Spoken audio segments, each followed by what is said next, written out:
നാട്ടുകാരൊക്കെ ഇങ്ങനെ തയ്യാറായി വരികയാണ്. ജെയ്സൺ ചേട്ടാ അതിനിടയിൽ വേറെ ആരുടെ അടുത്തോട്ട് പോയി? ഇതാരാ കൂടെ?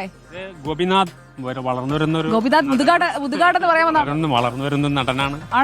നടൻ പറയൂ. നടൻ എന്താ പറയുന്നത്? സിനിമയാണോ സീരിയലാണോ? സിനിമയാണ് നാടകവും സിനിമയാണ് ഫോക്കസ് ചെയ്യുന്നത്.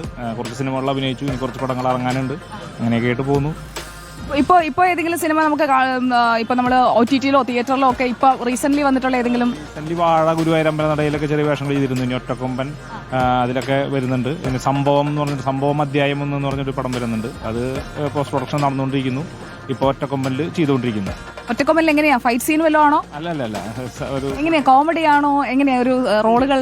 അത്ര കോമഡി ചെയ്യാൻ എളുപ്പമല്ല. സാധാരണ ഒരു ക്യാരക്ടർ വേഷങ്ങളാണ് ചെയ്തുകൊണ്ടിരിക്കുന്നത്. എനിക്ക് ഒരാളെ, ഞങ്ങൾ തൃശ്ശൂരുകാരൻ, എന്റെ ഒരു കൂട്ടുകാരനുണ്ട്, സൗമേഷ് പെരുവല്ലൂർ. അറിയാമോ? അറിയാം, ഞങ്ങൾ ഒരുമിച്ച് പഠിച്ചാണ്. സൗമേഷ് എങ്ങനെ ഉണ്ടായിരുന്നു? സൗമേഷ് നല്ല ആളാണ്. ഞങ്ങൾ ഒരുമിച്ച് ഒരു ക്ലാസ്സിൽ ഒരുമിച്ച് പഠിച്ചാണ്. കേരളം വലിയ സഖാവാണ്. ഭയങ്കര സ്പിരിറ്റാ. രാഷ്ട്രീയപരമായിട്ട് ഞങ്ങൾ രണ്ട് ചേരിയിലാണെങ്കിലും വളരെ അടുത്ത സുഹൃത്താണ്. അതിപ്പോ ഞങ്ങൾ ഭയങ്കര സുഹൃത്തുക്കളാണ്. അത് പറയാറുണ്ട്.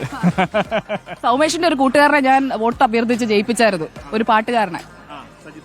അത് തന്നെ, സജിത്തിന്റെ ഒരു പാട്ടൊക്കെ പാടിച്ച് നമ്മള് സജിത്ത് അവസാനമൊക്കെ ജയിച്ചു.